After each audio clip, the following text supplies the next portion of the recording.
Bora lá? Bora! Eu sou a Andréia Matos Eu sou o César Ferreira. e esse é mais um episódio do Imigrantes no Canadá. Se você não se inscreveu ainda, por favor, se inscreva. E se você curtir esse vídeo até o final, deixe o seu like, que a gente agradece. Não só até o final. Mesmo que ele assistir só metade do vídeo, pode também deixar um like. Deixa um comentário, uma like sugestão. Sim. Hoje tô super feliz, a gente trouxe o Thiago aqui. Thiago com H? Com H. Thiago, é porque agora há pouco foi o Thiago com I. Ah, é Agora é verdade. Thiago com H. Coloca um H e mudou o personagem. Obrigado pela presença, né? Sim. Eu que agradeço. Com Tô me certeza. sentindo importante aqui com vocês. De verdade. Que importante. Você é importante. Obrigado. Conta pra gente, o Thiago que ele tá falando, ele era físico. Vamos contar a sua história no Brasil primeiro e aqui, o que você fez de curso, como é que foi essa vinda pra cá. Tá bom. Por onde é que começamos? Vamos tentar do começo. Eu sou formado em... como é o nome do curso que eu fiz?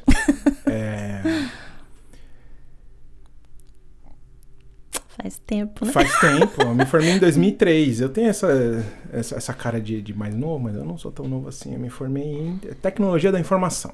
Ah, tá. Me formei em Tecnologia e trabalhei só com isso na minha vida toda. Nunca fiz outra coisa a não ser TI mesmo, desenvolvimento de sistemas. É que TI é tão amplo, né? Dá pra trabalhar em várias coisas dentro de TI, né? Verdade. Eu sempre tive muito focado no desenvolvimento de software mesmo. Mas isso tudo lá no Brasil ainda. No Brasil. É até muito doido. Eu comecei a trabalhar em TI no ano 2000.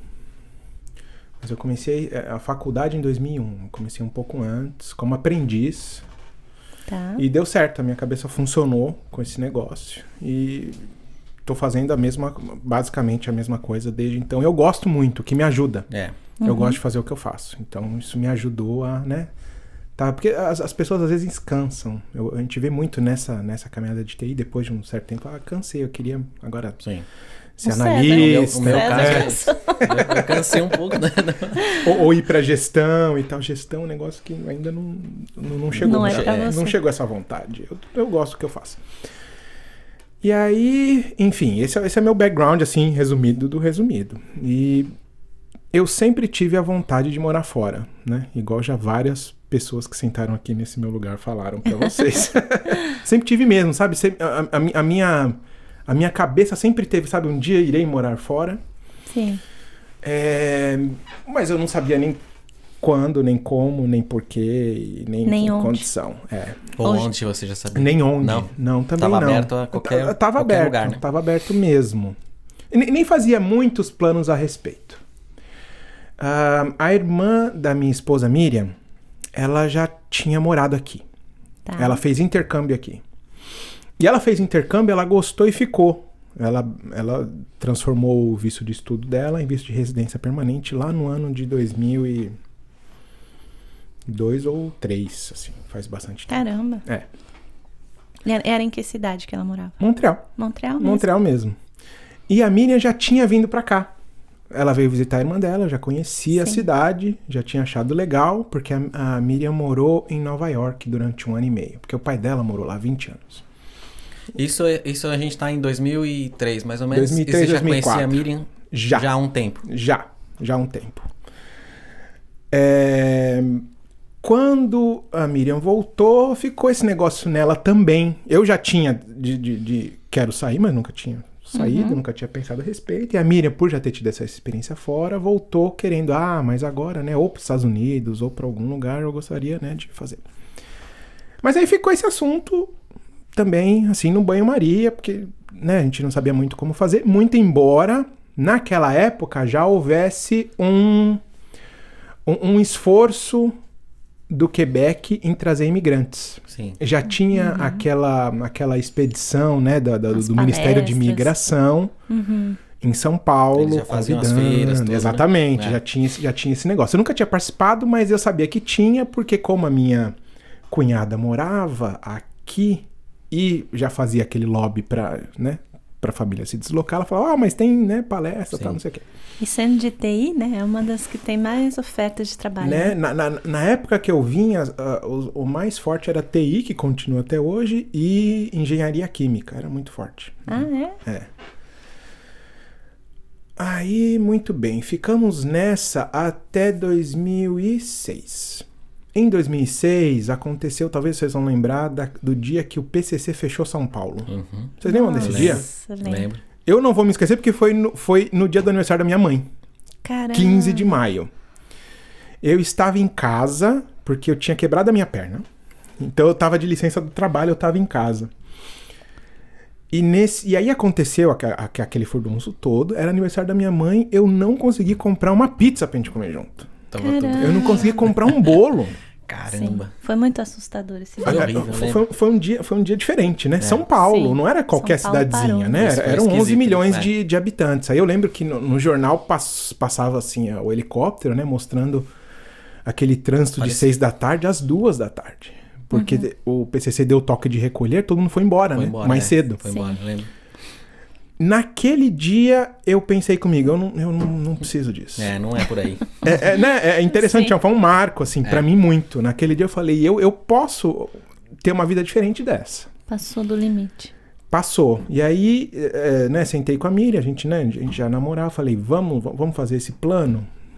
Vamos pôr no papel e... Vamos pôr no papel e vamos? Ela topou comigo. Aí naquele, né, isso foi em maio, em agosto eu comecei as aulas de francês. Ah, no Brasil. No Brasil. O meu processo, desde o dia que eu decidi até o dia que eu peguei o visto, durou exatamente 2 anos. Então nesse ponto, quando vocês sentaram para conversar, vocês já decidiram vir para o Canadá. Porque a gente sentou e teve uma conversa um pouco mais séria a respeito, e a gente falou, quais são as nossas opções, quais são as portas que estão abertas pra gente. E é muito mais vantajoso vir pra cá, que ela já tinha irmã que, né, tem... Tinha esse suporte, tinha o fato de que ela já conhecia. Sim. Né? A gente não tava vindo pra um lugar tipo, vou, mas não sei o que tem lá, só porque estão chamando. E tinha a opção da gente chegar com trabalho, né? Não com trabalho, mas com o visto de residente, já, né, legalizado. Sim. Porque a gente era jovem, tinha a opção, vamos dar o louco e ir pra Flórida e ficar lá. Sim. Um monte de gente fez isso, inclusive. É verdade. Né? E continua fazendo. Né? Mas a gente tinha essa opção, não. Né? E o governo do Quebec falava isso nas palestras. Vocês que já são formados, já têm experiência na área... Não tem porquê, né? Fazer aprende francês e vem. E naquela época, qualquer pessoa com qualquer diploma e qualquer experiência estava minimamente qualificado se aprendesse francês. Né? Hoje em dia é muito mais restrito. Sim. Tanto que eu falo para as pessoas que imigram hoje em dia, eu tiro muito o chapéu para vocês, porque em 2006 era muito mais simplificado. E aí foi a questão de estudar francês. Eu dei entrada na imigração solteiro, que a gente ainda era solteiro, a gente ainda não tinha se casado, e a gente não queria, sabe, a gente não morava junto também, a gente não queria falar pro governo que a gente... Né, porque dava pra fazer como que eles chamam de conjoint de fait, né? Que inclusive ganha mais pontos. Que inclusive ganha mais porque é família, né? Tem mais chance de Tem mais chance. Aí eu fiz o meu processo como solteiro. A Miriam estudava ainda na faculdade. A faculdade dela tinha a opção de... Eles tinham convênio com as universidades daqui de Montreal. Então, nosso plano foi... Eu vou fazer o meu processo como solteiro. Porque ela sozinha, como ela não tinha ainda o diploma, ela não conseguia a pontuação pro visto. Aí eu falei, eu vou fazer meu processo como solteiro. Você emenda, vamos trabalhar, né? Para você emendar na faculdade, você faz o último ano lá. E aí a gente casa e vai. E bateu certinho. A gente casou no dia 3 de agosto de 2008, no dia 10 a gente estava aqui. Caramba. Mas antes, só porque estamos contando aqui, né? Eu recebi o meu visto em maio. Por isso que eu falei 2 anos, porque eu tomei a decisão em maio de 2006 de migrar, e aí comecei a estudar francês, enviei a papelada, e em maio de 2008 chegou meu visto de residente, no meu passaporte em casa, no correio bonitinho. Aquela alegria. Mas veio uma carta dizendo assim, olha, esse é o seu visto, tal, você pode entrar, tal, não sei o que, não sei o que. Se alguma coisa... Se houver uma mudança de status... Se houver alguma mudança maior, uma major change no seu visto, você entra em contato com a gente. Falei, major change. Opa, vou casar, mano. Uma major change. Eu acho que a intenção é chegar casado. Aí eu entrei em contato com o consulado e eles falaram, realmente casado você não pode, porque aí invalida o visto, porque o visto vai estar escrito que é single, hein?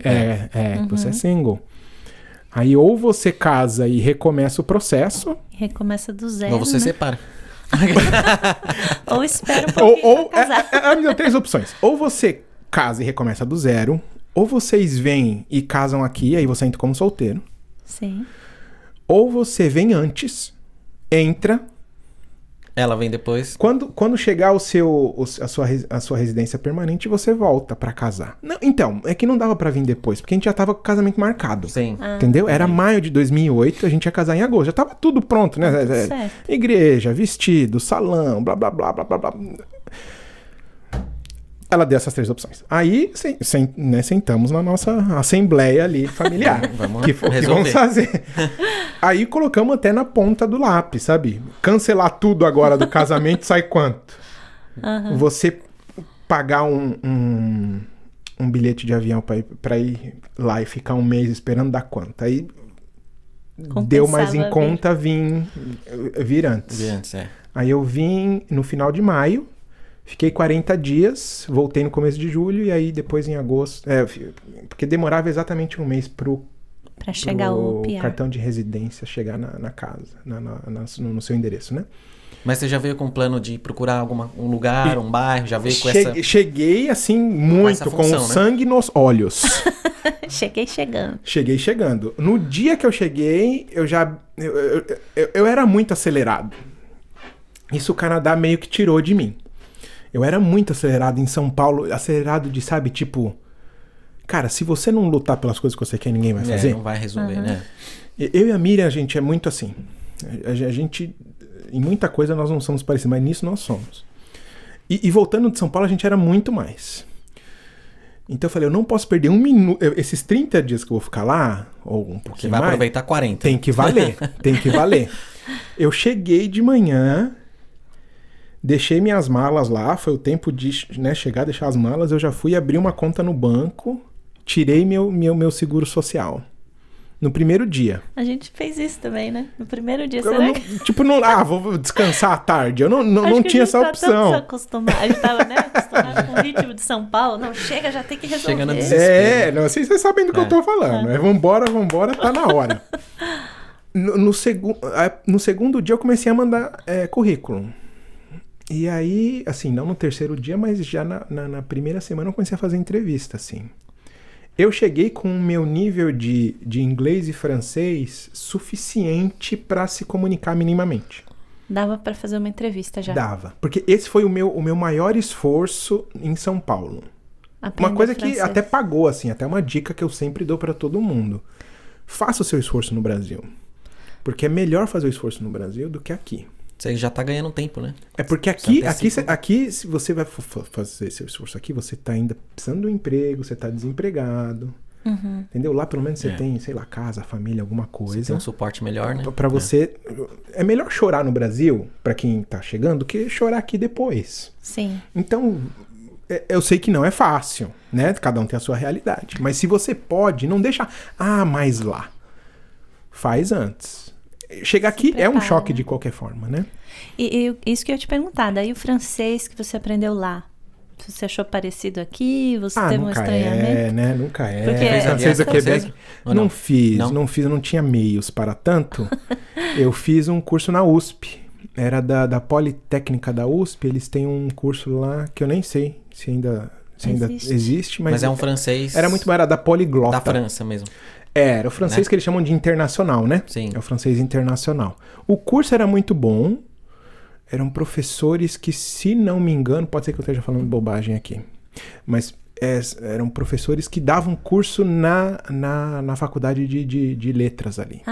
Entendeu? Então são professores da USP, dão curso ali, mas a um custo mais acessível para quem precisa. Uma boa dica isso. É uma boa dica.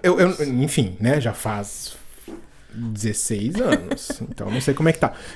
Mas era muito bom. E quanto tempo durou esse curso que você fez? Foi longo? Então, eu fiz até uma semana antes de vir. Porque tem gente que ganha o visto... Então você fez 2 anos. E largou, né? Eu continuei fazendo. 1 ano e meio, né? Eu fiz 1 ano e meio. É. Eu fiz 1 ano e meio. Eu ganhei o meu visto e continuei fazendo até a semana de vir. Sim. Porque meu objetivo não era o visto, meu objetivo era realmente estar falando o negócio. Entendeu? Enfim... Gente, eu vou ter que deixar vocês aqui rapidinho, que eu tô com alergia. Vai. Não, pode ir. Tá tudo certo. E aí eu fiz o meu curso até uma semana antes de vir. O curso ele tinha só 3 horas por semana. E era lá no centro da USP, lá no... Era lá dentro da cidade universitária. Na cidade universitária. Mas assim, 3 horas por semana não é muito. Mas eu tirava a minha diferença, sabe? Estudando em casa, eu pegava ônibus pro trabalho, ia, sabe, ouvindo podcast no ônibus. Já tinha esse negócio de podcast, assim, né? Pra você aprender coisas. Lendo livro, comprei lá o Petit Nicolas, comprei o Asterix, ia me divertindo. Porque a ideia era realmente... Aprender, né? Era aprender, de verdade mesmo. E o inglês, eu nunca fiz curso, eu fui meio que aprendendo assim... Eu sempre tive um pouco de interesse. Né? A Miriam é professora de inglês, ajuda muito. Ajuda muito. E a gente tem mais acesso, o inglês é mais... a gente tem mais acesso, Então, facilita um pouco. Juntou o interesse com a possibilidade de estar praticando assim, eu meio que aprendi... Mas você estava meio que equiparado, as duas línguas estavam próximas uma da outra, né? Tava na média suficiente para eu me sentir confortável. Não, posso aplicar que se tiver uma entrevista vai dar certo. É claro que a teoria na prática é outra. É outra, As primeiras entrevistas são por telefone, né? Então, quando, né, naquela primeira semana, quando começou as entrevistas, eu vou dizer que metade ali eu não tava sacando muito, né? Porque é diferente quando você não tem a vivência da língua, você tá conversando com alguém que você vê a boca mexendo e você tá no telefone, né? É muito diferente. Que a gente tem que acostumar o ouvido também, né? Até pelo francês ser um pouco diferente aqui, se você... O ouvido tem que estar acostumado com aquele jeito de falar, com aquela forma, né? Que Exato. Às vezes o francês está bom, mas você entende se tiver escrito, mas às vezes na fala falta um pouquinho. Né? O que é o princípio da imersão, né? É. Os estudantes de intercâmbio que vão para aprender língua vão imergir, porque não é a mesma coisa você só aprender numa escola, onde você não está envolvido na língua. E você chegar num lugar onde aquilo é a única maneira que você tem de se comunicar, de transitar na sociedade. Sim. Então, as primeiras entrevistas foram tensas, né? As por telefone, mas ia fazendo, sabe? Eu ficava assim com o telefone de olho fechado, assim, fazendo nervoso, todo o esforço da vida para entender tudo que a pessoa tava falando. A parte da resposta era mais simples, porque aí é você, né? Depende só de você, né? Depende de você. O vocabulário não é aquela coisa, mas dava para desenvolver as frases. Tudo bem, André? Estamos vivos. Tomei um remedinho. Gente, tá tudo certo. Sim, primeira vez que isso acontece. Que resolve. Eu comi, mas não deu muito certo. Talvez seja o meu gato. Mentira, não tem o gato. Eu tenho alergia ao gato. O Pixel que tá um gato hoje. Então. Não, mas a entrevista já é legal porque você já tira aquele primeiro... Tipo, aquela primeira preocupação de falar como que é uma entrevista, como que é. Mesmo que não dê certo, você já fica, né, familiarizado com como funciona, né? Exatamente. E o meu objetivo era, não sei, né? Eu era muito doidão, né? E jovem também. Eu falei, eu quero fazer 50. Deixa. Pra pegar prática, entendeu? É lógico que nessas 50 eu perdi muita vaga de empresa legal, que eu podia até, né, ter acertado melhor. Mas... Naquela época, eu acho que ainda hoje eu não procuro tanto emprego, então eu não sei como é que tá exatamente, mas naquela época tinha realmente muita oferta. Então eu fazia, sei lá, umas 3 entrevistas por telefone por dia. Teve uma das semanas lá que eu fazia 2 presenciais, mais o telefone, que eu já tinha pego um celular, já parava na rua e fazia. Tava ocupado de entrevista. Era realmente muito doido, assim. E eles muito maluco. recomendam isso, né? Quando eu fiz a faculdade de design, tinha um curso que era preparatório para o mercado de trabalho. Aí eles falavam, façam muitas entrevistas, sem se preocupar em passar. Sim. Só para entender, para pedir o feedback, o que está faltando, no que eu preciso me dedicar. Eu acho que mesmo que não dê certo, eles não guardam um rancor. Falar, aquele cara não foi bom aquela vez, agora eles dão uma chance de novo, né? Acho que não. Inclusive porque eu já chegava falando, olha, eu cheguei no Canadá semana passada. Entendeu? Eu falei assim, meu primeiro bonjour faz 2 anos que eu dei. Jogava limpo. Então o pessoal até elogiava, falava, olha, pra quem tá falando francês há 2 anos só, você fala muito bem e tal. E aí nesses 40 dias foi isso, foi basicamente isso. Teve uma empresa que quase, inclusive, saiu. Eu fiquei até meio preocupado, falei, se sair, o que eu faço? Preciso voltar pro Brasil pra casar, sabe?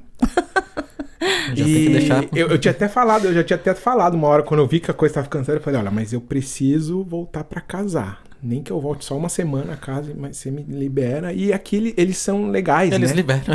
Eles são mais legais nesse sentido. Mas aí não deu. Aí tudo bem, eu voltei pro Brasil, fiquei lá mais 1 mês e pouquinho, casamos, voltamos. E aí a gente chegou no dia 10 de agosto aqui.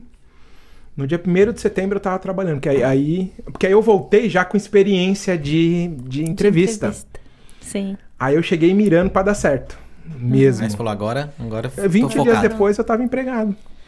Deixa eu te perguntar uma coisa que talvez fuja um pouco do assunto, mas o status daí, vocês se casaram no Brasil? Quando chega aqui, precisa pedir uma equivalência? Então, não coisa? precisa, porque quando você passa na imigração... Pra quem já imigrou, sabe? Você ganha um formulário, sabe um formulário que você ganha no aeroporto mesmo, que é um formulário que eles pedem pra você guardar até a sua aposentadoria. Papel que não tem formato padrão. Exato. É comprido desse tamanho, não cabe em nenhuma pasta. Exato. É aquilo que precisa estar conforme ao seu processo. E Depois disso a mudança de status é normal. A vida vai vai acontecendo. Vida, né? Aí eu entrei como residente, a Miriam como estudante. Naquela época eu não podia entrar e aplicar como reunião familiar na hora.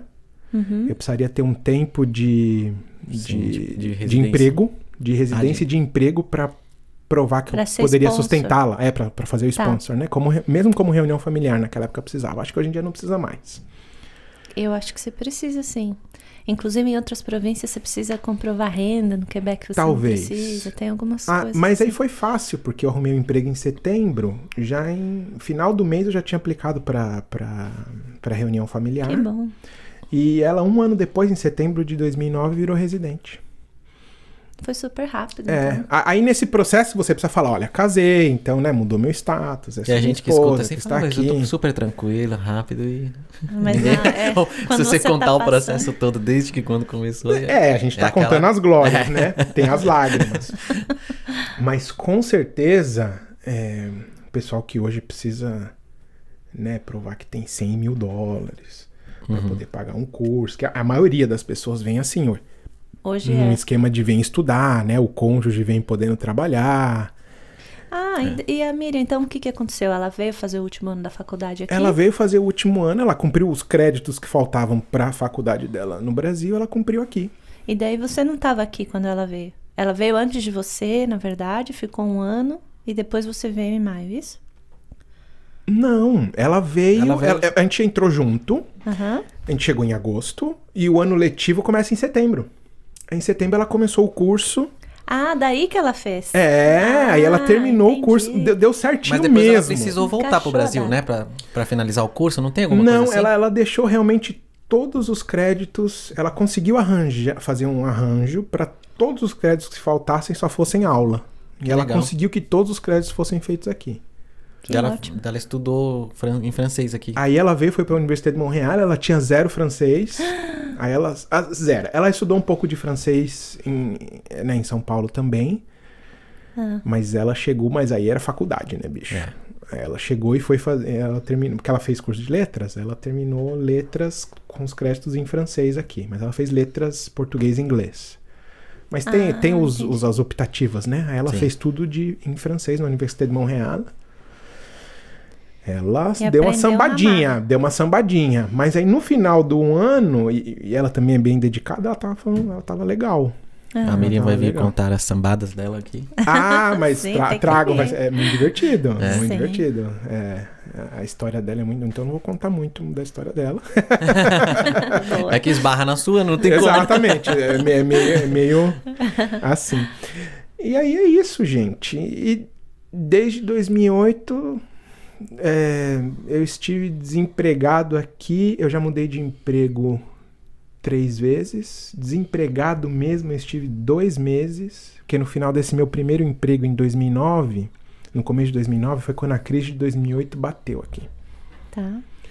E a empresa que eu trabalhava, ela era muito dependente do mercado americano. Tinha 2 coisas. A empresa era muito dependente do mercado americano e eu era o mais novo. Eu tava ali há só 6 meses. Uhum. Aí precisavam cortar alguém, cortaram o mais novo. Uhum. Também por 2 motivos. Porque eu era o mais novo e porque naquela época existia um programa do governo que eu não sei se ainda existe, talvez exista, que chama Programa Prime. O Prime é do Ministério do Trabalho do Quebec. Se o seu primeiro emprego como imigrante, né, depois que você chega, é na sua área de atuação, a empresa que está te contratando, ela pode aplicar para o governo pagar metade do seu salário por 6 meses. Caramba, que legal. Nunca ouvi falar disso. Não, Chama interessante Programa isso. Prime. Não sei se ainda existe.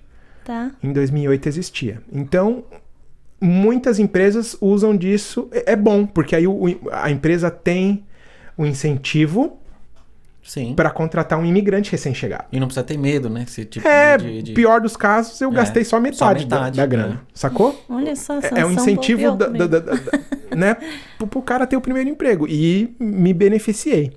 Tá.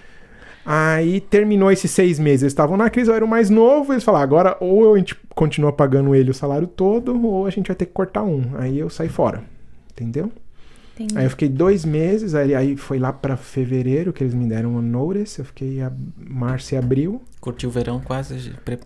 Mas aí Tava você no recebe finalzinho. seguro-desemprego, né? Recebe seguro-desemprego normal. Como residente, né? Tudo normal. Aí em maio eu arrumei um novo emprego. E nunca mais fiquei desempregado. De maio de 2009 pra cá, ininterrupto, assim.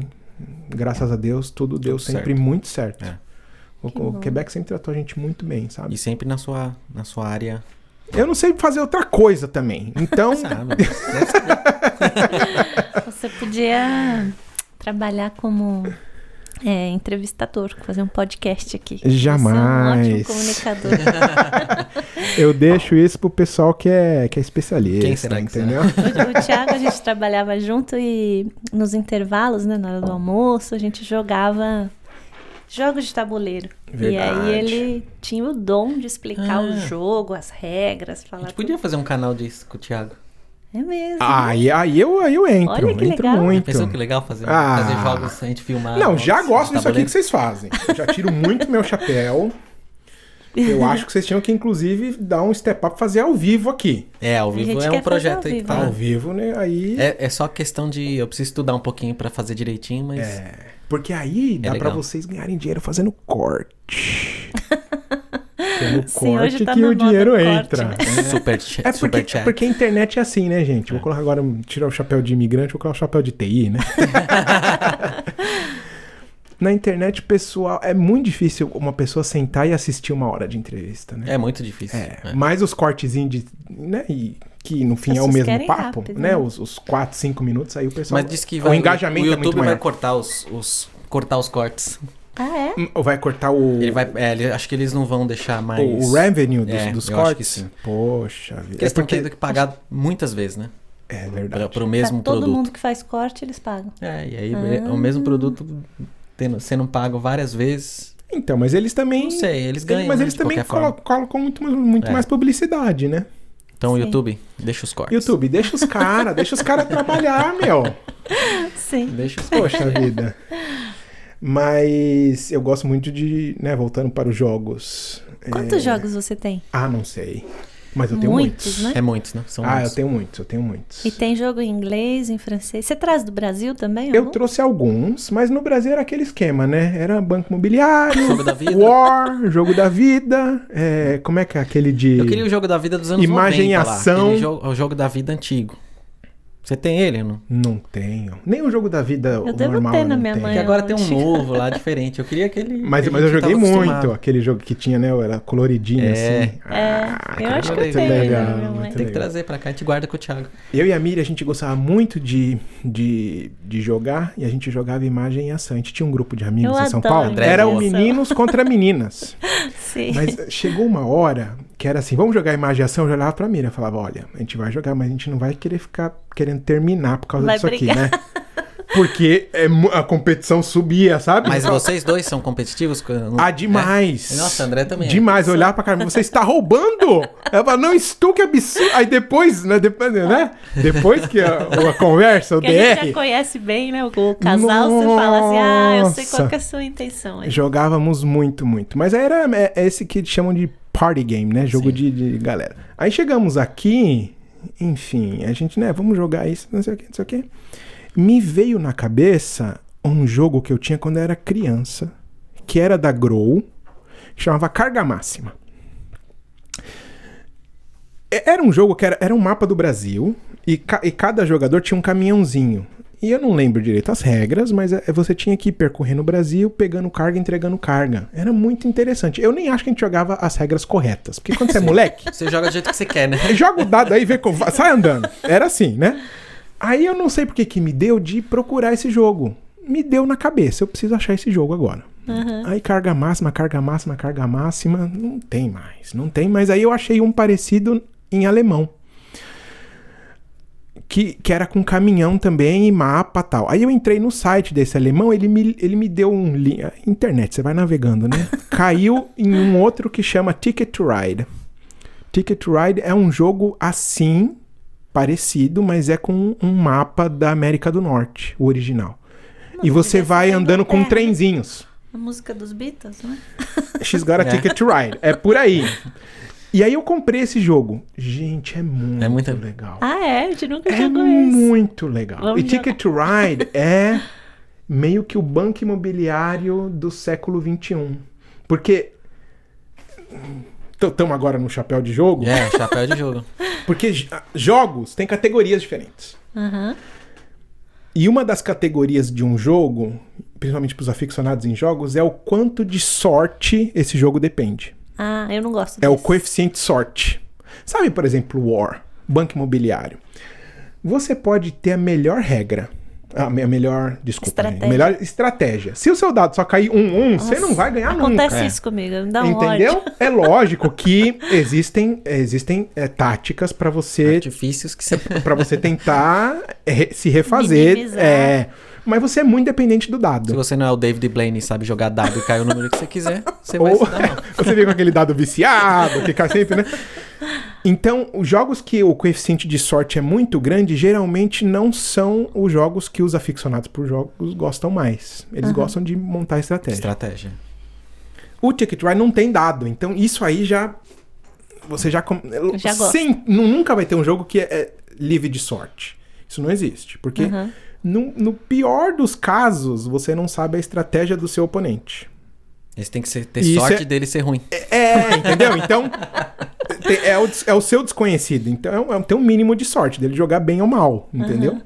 Ou de você jogar bem ou mal. Então, tem sempre um pouquinho, mas banco imobiliário, o coeficiente de sorte é muito grande, muito embora existam teorias matemáticas, assim, insanas pra você se dar bem no Eu banco não gosto de imobiliário. banco imobiliário. Quando você também falou não. que esse daí é o de 2021, eu... Não, mas é... do Não, então, século. não, então. Formato. Não. Mas por que ele é o banco imobiliário do ano? Porque ele virou tão popular quanto. Ah, tá. Mas aí os aficionados... Mas não é parecido. Não, de jeito nenhum. Tá. De jeito nenhum. Ele é tipo, sabe, o jogo padrão? Tanto que tem banco imobiliário dos Simpsons, banco imobiliário do Harry Potter, até hoje ainda sai. Ticket Ride tem. Ticket Ride saiu na América do Norte, aí saiu Japão, Alemanha, Europa. Legal. Vai saindo não temático. Tem um Hogwarts, que jogar. Ticket Ride Hogwarts. Então eles foram saindo temático. E aqui tem muitas lojas de jogos, né? Muitas Especializadas em jogos de lojas. tabuleiro. Aí no que eu achei esse primeiro, aí eu entrei numa loja de jogos. Aí Acabou o aí mundo, né? acabou minha vida. Aí acabou. Por isso você não Acabou minha parou de vida. trabalhar desde... Por isso que não enriqueci. Tô trabalhando aqui, tô na mesma. Aí compramos jogos, aí fomos arrumando amigos, né? Que gostavam desse hobby de sentar pra jogar. Aham. E já jogamos juntos aqui uma vez, né? Jogamos. É muito legal. eu me Tem divirto bares muito. também, né? Só pra isso. Tem. Como é que Aqui em chama? Montreal tem 3. Randolph? É o Randolph? Randolph, yeah. Tem 3 Randolph, só em Montreal.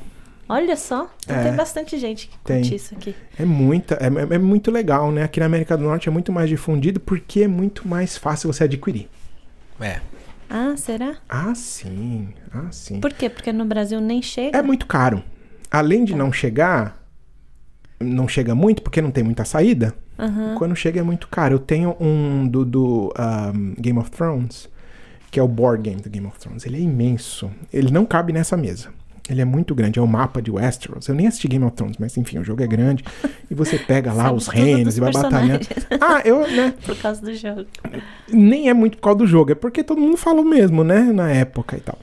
E eu comprei esse jogo aqui, o quê? $60. E aí um colega meu daqui falou que o irmão dele teve que fazer vaquinha com os amigos no Brasil pra comprar, porque era por volta de R$800. Nossa. Caramba! Entendeu? É muito diferente. desproporcional. Então aqui a gente, né, a gente tem a capacidade de comprar coisas, né? Imagina vocês montarem esse set aqui, esse setup no Brasil, Sim. ganhando em real. É difícil. Mas outro é mais papo. difícil, é um pouco mais... O nosso não tá pago ainda, mas os juros são baixos. Mas pelo menos... mas mesmo pra embarcar na aventura, né? Tudo não daria. tudo muito mais caro no A gente Brasil. já tinha esse microfone aí, ó. É a única coisa que a gente já tinha daqui. Esse aqui? Vou cuidar então, que é a relíquia, a moedinha número 1. Esse é o meu de dublagem. Esse gravou todos os Beatles aí. Você gravou A discografia, dos Beatles inteira aí nesse microfone. Legal, vamos respeitar isso Respeitar aqui. o microfone. Respeita. História. E aí, gente... Você sabe um jogo que eu gostava? Eu gostava do Scotland Yard. Esse eu tenho, no Brasil, não trouxe, mas tem. Aí eles lançaram 120 novos casos. Aí eu comprei. Mas aí eu já fiz todos. Aí agora eu fico... Você jogou até os 120 novos? Sim. O ruim do Scotland Yard é que uma vez que você fez... Você lembra, né? E quase sempre é o professor Moriarty que tem ele na história, ele tá por trás. Você sabe que tá. A minha filha, olha que interessante, seguindo por esse caminho, né? A minha filha chama Agatha, né? A minha bebezinha. Tem uma bebezinha, gente, de 9 meses no momento da gravação desse vídeo. Sim. Chama Agatha. E ela chama Agatha porque eu li todos os livros da Agatha Christie. Todos. Olha. Quando eu fiz 18 anos, eu terminei. Eu comecei, sei lá, com 10 e com 18 eu li todos. Eu gostava muito. Ainda gosto muito. E uma sorte que a Miriam gostou do nome Agatha também, né? Porque não adianta eu querer o nome Agatha. Mas não. Mas ela gostou, então tudo bem. A gente pode ter um Arthur, do Sir Arthur Conan Doyle. Que é o meu filho número 1. É o filho número 1. É o Arthur. Olha só. Mas aí não foi relacionado. Podia ter falado que era, só pra ela ficar... Mas olha a cabeça do nego doido. Meus filhos precisavam ter um nome que fosse facilmente pronunciável em português, inglês e em francês. E que teriam que ter TH. Por quê? Porque eu tenho TH. Eu não sei como é que a minha esposa caiu nessa. Mas ela caiu nessa. E aí deu. A Agatha sempre teve. Assim, Deu tudo certo. O Arthur, que é o meu mais velho, uma semana antes dele nascer, ele não tinha nome. Porque a Agatha sempre teve, sempre foi um acordo entre nós dois. Mas como era menino... O Arthur, a gente não tinha um nome pra ele. Era bebê número 1. Até uma semana antes, assim. E aí eu tinha umas ideias, a Miriam, detesto. Thomas. A Miriam tinha umas ideias, eu não quero esse nome. A gente não chegava num acordo. Thomas é bom. Timóteo. Thomas era bom, Timóteo. Minha avó me chamou de Timóteo há muito tempo. Olha. Minha avó era doidinha. A gente podia falar disso, né? Das crianças, desse processo de vocês. Tá. Como é que foi? Quando vocês decidiram? A gente quase Ter não filhos. teve filhos. Ah, é? Assim, quase. É uma palavra... Todo mundo quase não Esse teve. é um hot take, né? Não, porque a gente ficou casado 10 anos antes de realmente agora vamos ter filhos. E durante um bom tempo a ideia era, acho que não vai ter. E tá tudo bem, né? Se você não quer ter filhos, tá tudo certo. Sim. Né? Mas aí chegou uma hora que bateu pra Miriam, principalmente, tipo, e se eu não tiver, a gente vai se arrepender. E pra mim, eu falei, não, vamos ter filhos. Mas aí a gente sentou e conversou direitinho, porque a gente ainda era muito agitado, sabe? Talvez não tão agitado pra fazer a vida funcionar, porque, né, graças a Deus, a vida sempre funcionou muito bem, tranquilo, sem enriquecer, né, minha gente? O Canadá não é lugar pra enriquecer, tá bom? Não é. É só um lugar pra você ficar sussa, pra você ficar tranquilão. Feliz, quieto. Mas a gente viajava muito, passeava muito e tal. Eu falava pra Miriam, olha, filho antes de 30 países não vai dar. Eu quero conhecer 30. Aí tivemos o Arthur quando eu tava em 27. Tá bom. Abra uma exceção. Tudo bem. Os outros 3 a gente vai com ele. Os outros a gente vai levar, mas aí começou a pandemia. Agora quando você consegue mudar de bairro, você já tá feliz.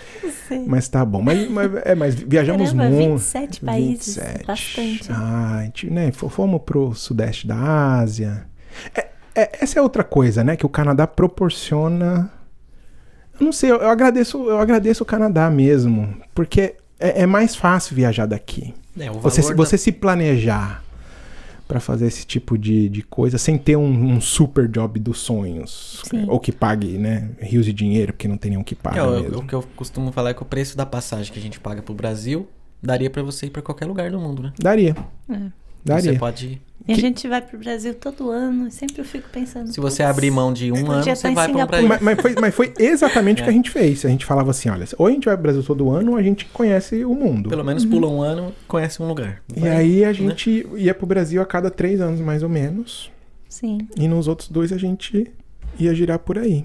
Aí fomos pro Sudeste Asiático, fomos pra Palestina. E você teve algum momento, algum pensamento assim, vamos sair do Canadá e vamos vir pra cá? Em algum país?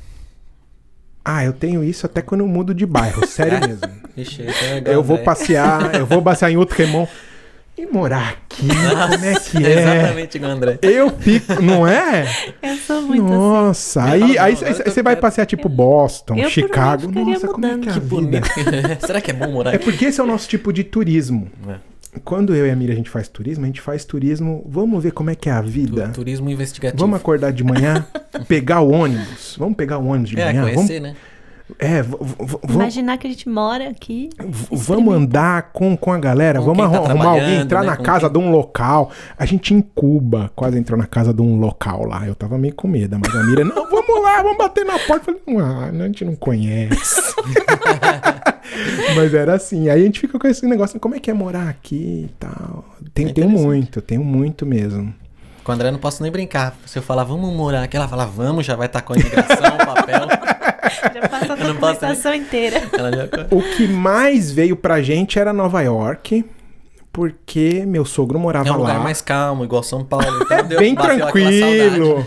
Assim, né? Você sente a brisa. Porque o meu sogro morava lá. Ele morou lá há 20 anos. Ele voltou pro Brasil agora, faz uns 2 anos. Mas ele ficou lá. Então a gente descia pra vê-lo umas 2 ou 3 vezes por ano. Então a gente ia muito pra Nova York mesmo. Pertinho de é perto, né? Sim. Eu até brincava assim, eu falava, olha, se eu um dia perder a minha visão, pode me colocar num carro que eu sei dirigir até a casa. Eu sei. E eu sei quando eu cheguei em Nova York, é só ouvir a primeira buzina. Porque lá o pessoal buzina. Não tem. Em Nova York o pessoal buzina. Você tá aqui, né, parado, no farol vermelho. O farol não ficou verde ainda, o de trás já tá. Bi, amigo. O farol amarelou do outro lado, você não vacila. Não vacila, não. Vai abrir, né? Não dá pra dirigir lá, eu não gosto. É muito doido, muito doido. Aí a gente descia pra lá muito, e a Miriam, como já morou lá também, a gente conhecia os cantinhos mesmo que, sabe, que turista não vai. Legal. Você me falou uma vez de um restaurante vegano. Ou vegetariano, não me lembro. Red Bamboo. Foi muito legal. Foi aquele que a gente foi, que era escondido? Eu fui com a minha irmã, acho que você não teve tava. Você foi? Fui. Me conta mais, por favor. O franguinho falso. É muito gostoso aquilo, não é? O Red Bamboo? Muito gostoso. É muito bom. É muito real a experiência, assim, a textura, tudo. Eles fazem pra... Visualmente é parecido e o gosto é... Sim. Eu acho que o ainda mais é parecido. preciso, né? Fazer... O que foi? Vou te levar lá. Não, falei que ainda... se o Sérgio quiser, me leva. Fazer o frango visualmente parecido, acho que ainda é pra vender mais aí, né? É que ainda porque é preciso Nova York isso, tem né? muito disso, né? Você vai pros lugares, não é nem pela coisa em si, mas pela experiência, ao redor. Né? Tem muito disso em Nova Estados York. Unidos, acho, Os Estados em Unidos é geral. assim. Vende E já que a gente tocou nesse assunto, vamos falar um pouquinho sobre a experiência de ser vegetariano aqui em Montreal? O que você acha? Acessível? A minha experiência anterior era no Brasil, né? Você Como já é era que era vegetariano lá? Eu sou vegetariano desde o ano de 2001. Desde que eu sou pequeno, talvez já tenha contado pra vocês, mas no podcast não contei. Não. Eu era daquelas crianças que quando via, sabe, Fantástico, que mostrava caçada na África, que os caras tirando em elefante, eu ia chorar. Eu começava a chorar mesmo. Não era... Eu sempre fui muito essa simpatia pelo sofrimento dos animais mesmo, desde criança. E é um negócio que não é nem mérito meu, acontecia mesmo. E aí quando eu fiz 18 anos, me deu um bug, assim. Eu falo, eu tenho essa simpatia, mas isso é uma vaca. Entendeu? E aí me deu um bug na cabeça, falando, não dá. Se eu quiser ser honesto comigo mesmo, eu não posso. Não funciona pra mim assim, né? Eu não posso.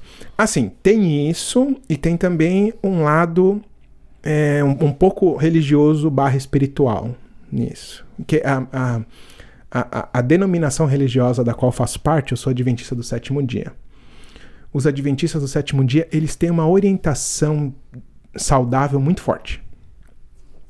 De, sabe, como o menos açúcar possível, sabe, fritura, sabe, não fumar, não beber, que é um pouco assim, é um pouco de uma visão holística de, tipo, você não vai estar bem espiritualmente se o corpo não estiver bem. Sim.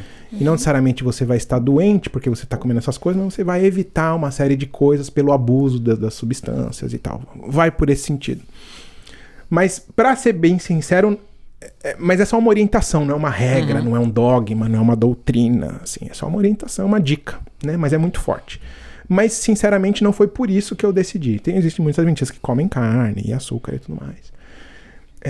O meu foi muito mais pelo... Eu não consigo ser honesto comigo mesmo e saber que tem um animal sofrendo aqui só para que eu tenha esse minuto de prazer. Sim. E aí eu parei e nunca mais comi mesmo. Mas aqui você sentiu mais facilidade de seguir? Muito. Muito. Tem mais vegetarianos aqui, né? Eu acho, do que no Brasil. Então, já faz muito tempo que eu saí, né? São Paulo tá bem legal já. Bastante lugares melhorou bons. muito.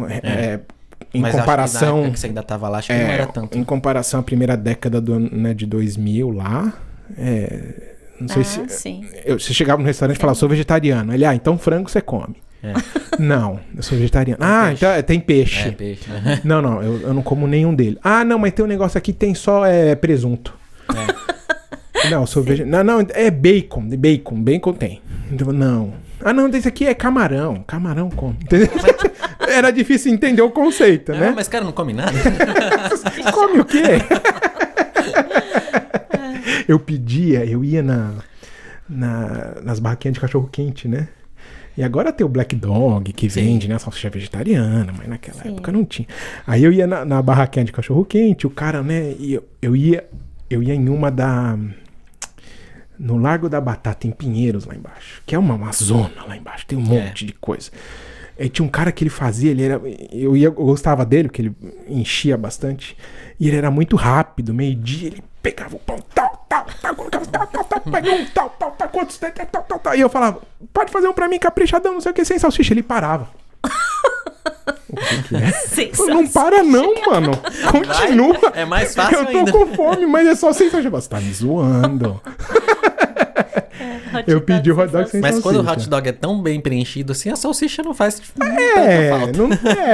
Um pouquinho faz, mas... mas era Em São o legal. Paulo vai bastante coisa Vai no hot muita dog. coisa, vai Diferente muita daqui. coisa. Inclusive, muito obrigado. Fui presenteado com hot dog antes de começar essa gravação. Vegetariano. Muito obrigado. Com purê de batata, porque a gente Purê é de de São batata. Paulo. Sucesso. Batata palha em cima. Sem beterraba. Sem beterraba. Não.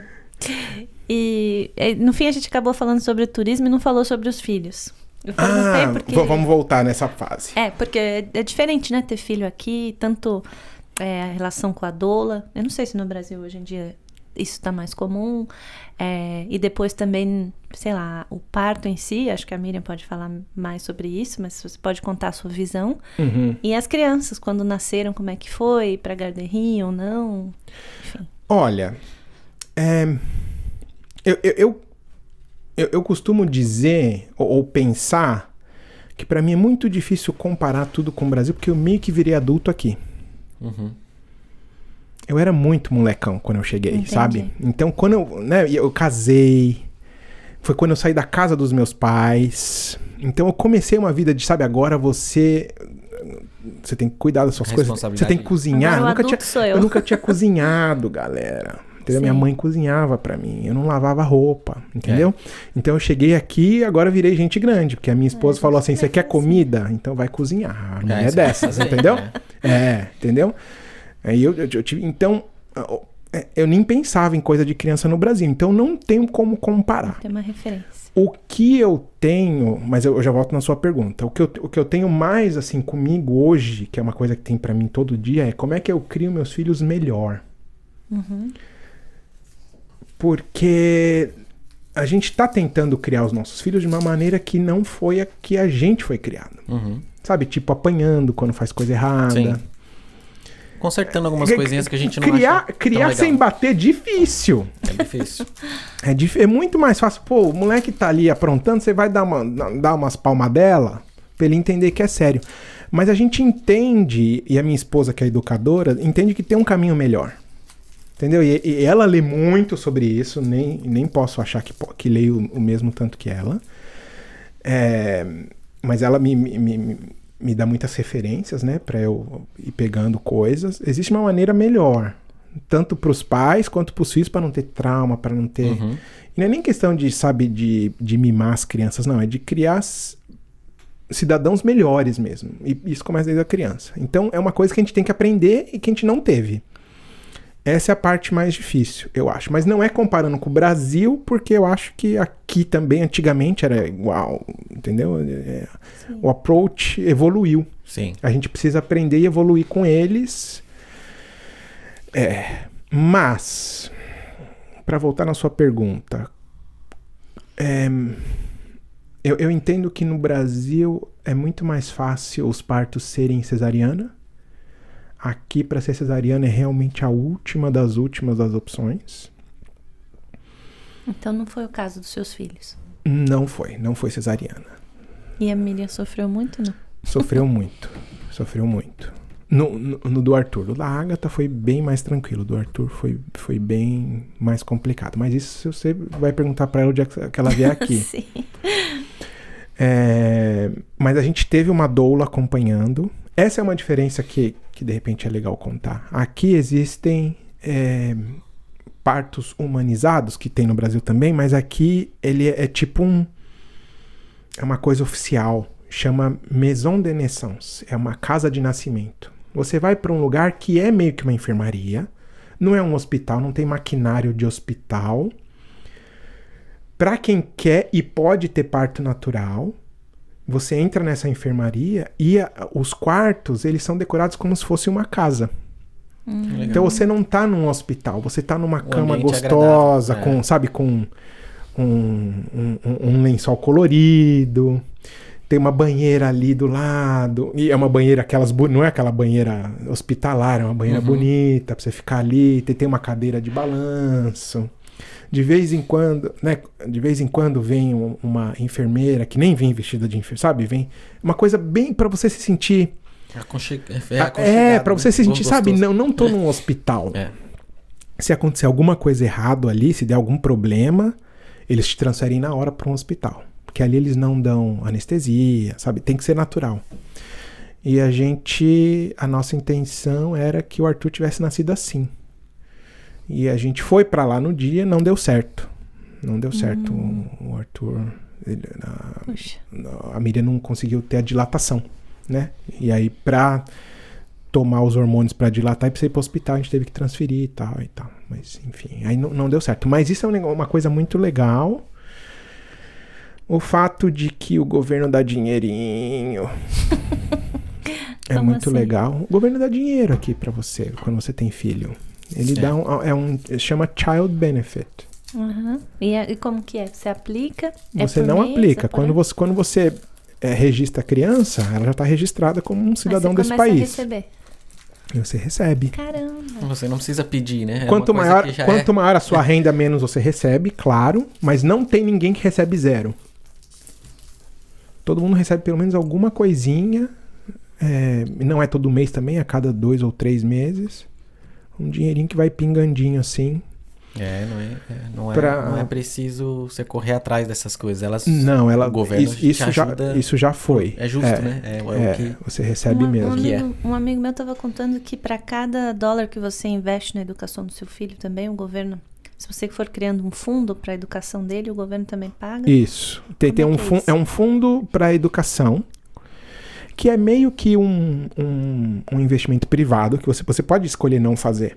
Né? Uhum. Mas se você fizer, e aí tem várias empresas que cuidam dessa carteira de investimento.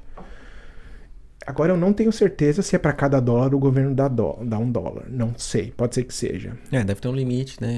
Eu não sei exatamente os números. Eu sabia quando eu fiz pro Arthur, aí depois eu só pedi para duplicar para a Agatha quando ela nasceu. Mas o governo ele contribui. Você contribui Isso é muito bacana. e o né? governo contribui. Quando a criança chegar na idade da faculdade, ela pode tirar toda essa bolada e usar como ela quiser. Entendi. Ela pode, sabe, eu vou tirar ela para não pagar minha quiser. faculdade. Ou então eu não quero fazer uma faculdade, eu quero dinheiro para começar um business. Pode opção também. dela. É Bacana. dele. Entendeu? É da criança que, né, já será um jovem, né? Nessa época de usar esse dinheiro que você está reservando para eles. Eu nem posso desistir, não, tá de volta, tô com dívida para pagar. Não, esse dinheiro você tá dando para os seus filhos. Uhum. É deles, não é seu mais. É. Isso é muito legal. Isso é muito legal. E daí, depois a garderie, aqui no Quebec tem que ser em francês, né? Ou você pode escolher como que A funciona? garderie não. A garderie é a creche, né, gente? A escolinha, né? A pré-escolar, né? Aí, não. Você tem 3 tipos. 3?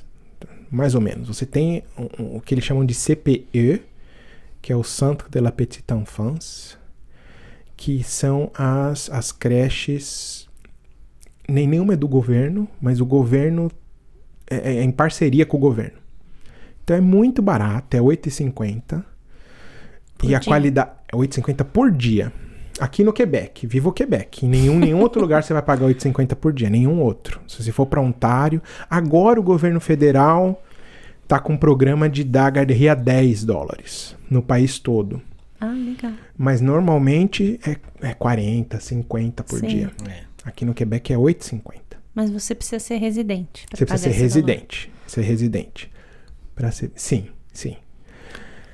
Existe agora uma segunda categoria que são creches subvencionadas. Elas não são CPE, mas elas também cobram R$8,50. Qual que é a diferença da subvencionada para a CPE? A CPE, a qualidade é realmente muito melhor. Porque o governo está muito mais em cima para garantir a qualidade. É uma regulamentação. A subvencionada pode ser que seja boa, pode ser que seja mais ou menos. Porque o governo não está tão em cima. Está um pouco também, porque ele subvenciona, mas não está tão em cima. E aí tem as privadas. Aí as privadas, você vai pagar 35, 40. Eu já cheguei a pagar 40. Porque é muito difícil conseguir vaga na CPE logo de cara. Principalmente na ilha de Montreal. A concorrência é muito grande. Tem uma muita, lista de espera? muita espera. E você pode entrar quando na lista?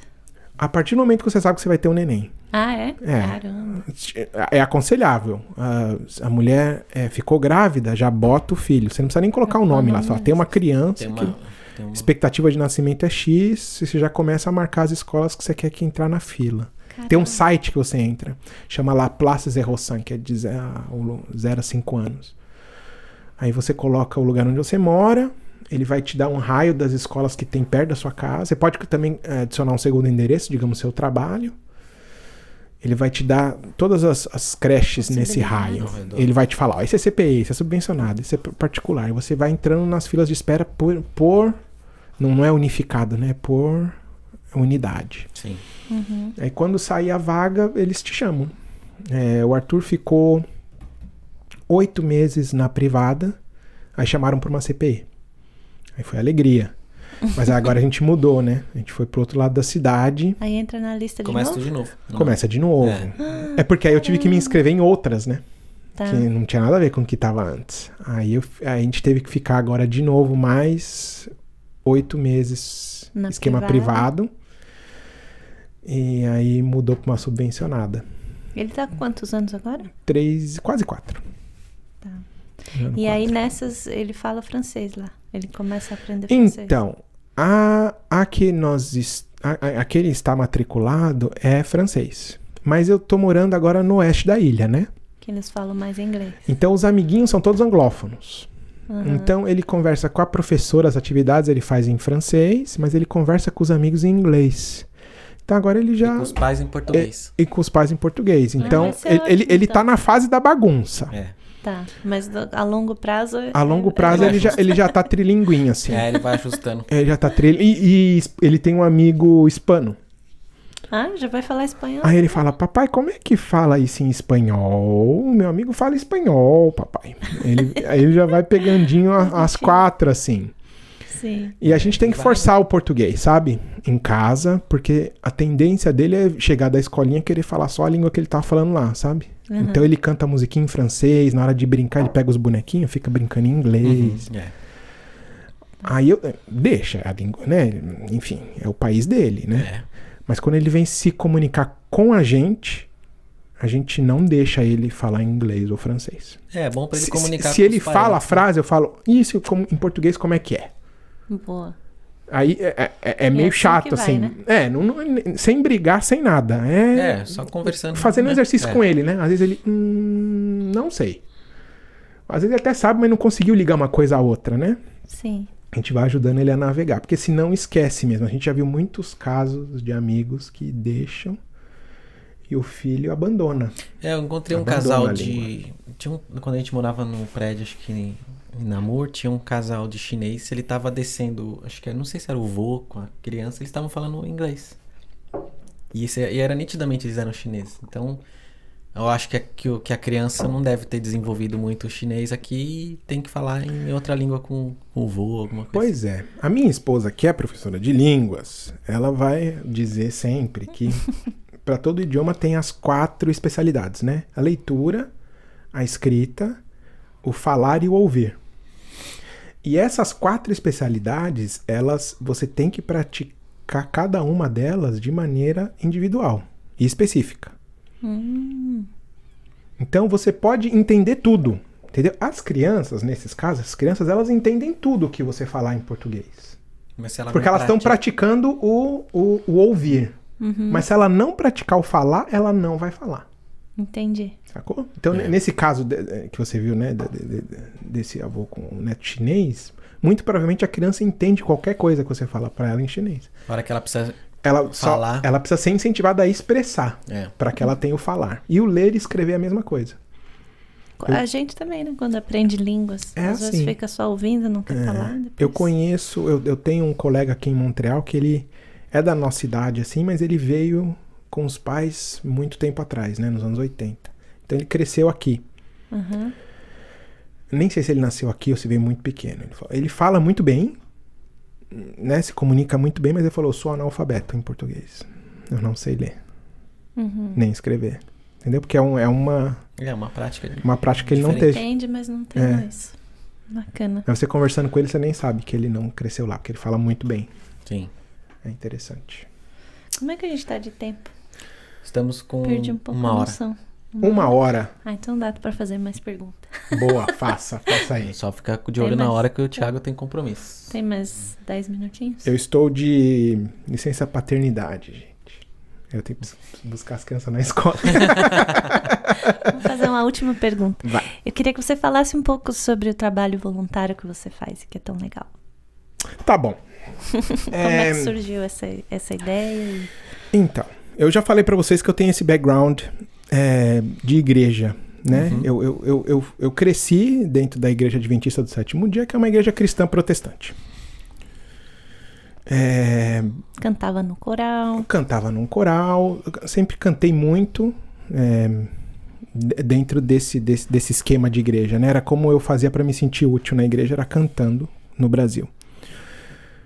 Chegando aqui em Montreal, eu continuei participando na igreja, mas começou uma inquietação dentro de mim, e interessantemente dentro da Miriam também, de que a gente ali dentro da igreja, a gente podia estar vivendo esse negócio de uma maneira um pouco mais autêntica.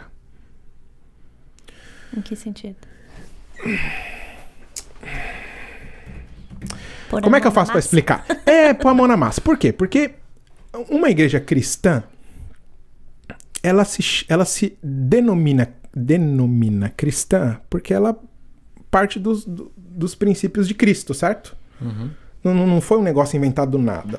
Teoricamente, parte dos princípios de Cristo. E Cristo foi um camarada que, lá no 1º século da era cristã, inclusive, apareceu no meio de um povo hebreu que naquela época... gente, já botei o capacete aqui de...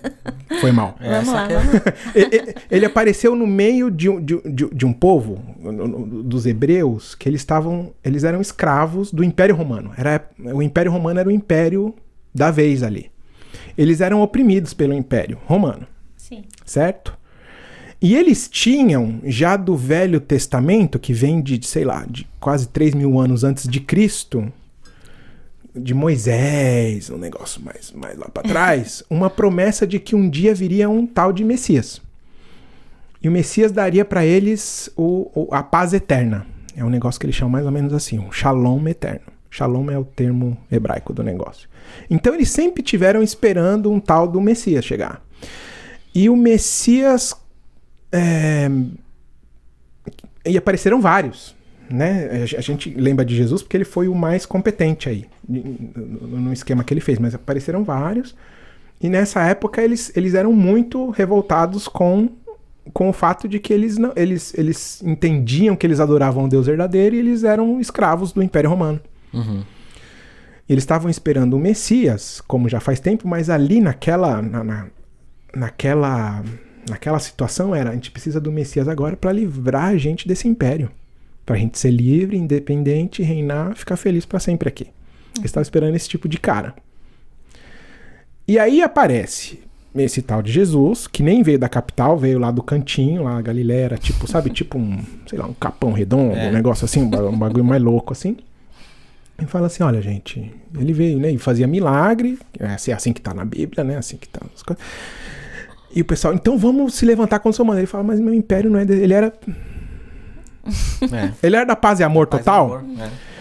E o pessoal que era da camada religiosa da sociedade, porque era uma sociedade extremamente religiosa, ficava pé da vida com Jesus. Porque Jesus, em vez de estar com eles na camada religiosa, ele estava com os pobres, estava sentado com quem era excluído da sociedade. Se você for pegar lá os evangelhos e for ler, é o que Jesus fazia. Ele estava sentado com quem estava doente, ele estava sentado com quem se sentia excluído, ele estava sentado conversando com mulher que não fazia, e prostitutas, que era tipo, sabe, era o fundo do poço ali, moralmente falando na sociedade. E foi muito por isso que ele foi morto, porque ele incomodava muito.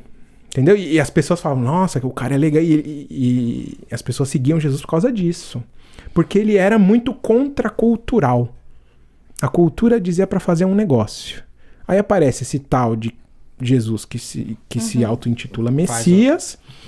E não tá fazendo nada que a gente esperava que ele fizesse. E tá querendo acabar com o nosso esquema religião aqui. Porque a gente não aceita esses caras aqui. E agora Jesus tá falando, todo mundo é meu irmão. Sacou? Então, a igreja cristã, ela meio que foi baseada, ela foi fundada nessa premissa. O evangelho diz, quando Jesus foi embora, ele falou assim, agora vocês, os discípulos, né, continuem fazendo igual vocês aprenderam comigo. Sim. Eu tô saindo fora. Vocês continuem isso aí. E no começo era assim. Realmente, entendeu? A igreja tava na rua com as pessoas. recebendo... E a Bíblia fala, recebendo imigrante, recebendo as viúvas, recebendo os órfãos. Que ninguém queria, né? Porque é uma liability, né? É uma responsabilidade. Sabe, viúva quer comer e não pode trabalhar. A órfã, né, tem que cuidar. A imigrante, era isso mesmo. Até o momento que a igreja passou... Gente, eu tô dando uma volta, mas eu vou voltar lá. Até o momento que a igreja passou de igreja da rua para a igreja do império. 300 anos depois, a igreja continuava crescendo. Teve as perseguições, né? Os cristãos eram jogados pros leões e queimados, porque o império perseguia, porque incomodava todo mundo, era contracultural também pro império. Até uma hora que o pessoal do império, um imperador chamado Constantino, falou assim, ó, se não dá para vencer, vamos se juntar. Aí ele se converteu ao cristianismo e o cristianismo virou a religião do império. Passou de perseguir da igreja do império. A igreja mudou a configuração dela. Nesse momento. Ela passou de tô na rua com a galera, agora não. Agora tem, sabe aquele templo que a gente usava pro Deus X? Agora dá pra vocês adorar Deus lá, que a gente não adora mais o Deus X. Aí a igreja saiu da rua com a galera e entrou pros lugares. Sim. Tá assim até hoje. Sacou? Agora a igreja é ir pra um lugar. Só que o termo igreja, que é grego, eclésia, é os que são chamados para ir para fora. É os chamados para fora, isso quer dizer igreja. Então a igreja não é ir para um lugar, a igreja é sair. Que interessante. É doido, né? Mas você vê, cultural e não é nem culpa de ninguém. Faz muito tempo. Tá muito arraigado esse negócio. Que a igreja é um lugar que você vai para fazer uns negócios lá. Terminou, você volta pra sua vida. Você sai dali, você... Entendeu? E no esquema de Jesus, a igreja é a vida. Não o que você faz lá. Sacou? E aí essa inquietação começou a crescer muito dentro da gente. Muito pelo estudo de quem Jesus, da maneira como qual ele é revelado na Bíblia, né? Que é o livro que a gente se baseia. E aí veio vindo essa vontade de, não, a gente precisa continuar praticando, mas vamos tentar fazer mais perto do que Jesus fazia. Então agora esse nosso voluntariado, ele é a gente chama o nome técnico que a gente dá para isso, é plantio de igreja. A gente está plantando uma igreja, mas uma igreja que não tem parede nenhuma. Ela é na rua com as pessoas. E a gente faz o que dá para fazer para deixar o dia das pessoas que passam por ali mais felizes. E sabe, sem strings attached, sabe, sem sabe, tipo, eu vou te ajudar porque eu quero que você venha pra minha religião. Não é essa a ideia. Eu quero te ajudar porque você passou por aqui, se você sair mais feliz, valeu o dia. Sacou? Aí vocês arrecadam comida, A gente arrecada comida porque a gente se reúne muito ali no Gay Village, que é muito perto ali do centro, onde tem muito problema de itinerância ali. Né? O centro da cidade tem itinerância. Naquela região, principalmente do metrô Berry-UQAM, tem muita itinerância. Então tem muita gente na rua mesmo. Existem vários órgãos que ajudam. Nós não somos de maneira nenhuma os únicos a querer fazer o bem ali. Mas realmente tem muita gente, com a pandemia aumentou muito. Né? Um pequeno parênteses. E quem quiser ajudar, como é que entra em contato? Olha, a gente tem o nosso arroba. Coloca o arroba aí, César, na edição. Tá aqui, ó. Arroba FamilyPackMTL. Family Pack MTL. Montreal, né? MTL. MTL é onde a gente divulga onde a gente vai estar, as coisas que a gente vai fazer. Quando a gente pede doações a gente vai provavelmente começar a pedir agora pro inverno. O pessoal de rua precisa de muita meia. Porque meia é a primeira coisa que vai pro ralo, que a bota, porque molha, eles não têm onde lavar, então perde muita meia. E só quem já passou frio aqui com meia molhada sabe o quão difícil é, né? Exatamente. Então assim, meia é importante, cachecol é importante, touca é importante, mas meia é muito mais, porque tá muito perto do chão, né? Muito perto da bota, que muitas vezes é furada. Então a gente ajuda muito o pessoal de rua, mas não só o pessoal de rua. A gente, antes da pandemia, a gente dava abraço grátis, a gente ficava dando abraço na galera. É uma experiência, assim, é muito legal.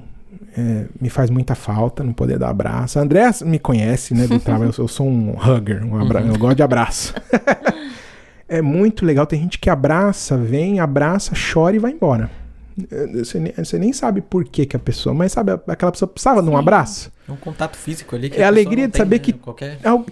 teve alguém ali aquele dia que deu aquele abraço. Pronto. Se a pessoa quiser conversar também, a gente também não é especialista, não é psiquiatra, não é psicólogo, não é nada. A gente não tá ali para resolver o problema de ninguém, né? Mas se alguém quiser desabafar, a gente dá só o ouvido. Você quer falar, pode falar. Tô aqui, vou dedicar meu tempo para você. E é isso. A gente já fez também alguns ateliê artístico.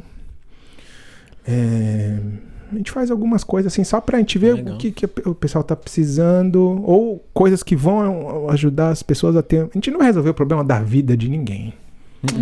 Mas hoje você deu um sorrisinho porque a gente veio aqui. Então valeu o dia já. Se der um incentivo pra alguma coisa pra pessoa, já valeu, né? É isso aí. Sim, muito legal. Então, vamos encerrar colocando o link para quem quiser também ajudar. Queria te agradecer de novo, foi muito bacana a conversa. Eu que agradeço. Vamos montar um podcast de jogos. Jogos de tabuleiro? Jogando, né? De preferência jogando. A gente põe uma câmera em cima pra mostrar o... Tá bom. Mostrar eu ganhando. Me comprometo a me encarregar da parte de explicar o jogo. De explicar o jogo e trazer o jogo.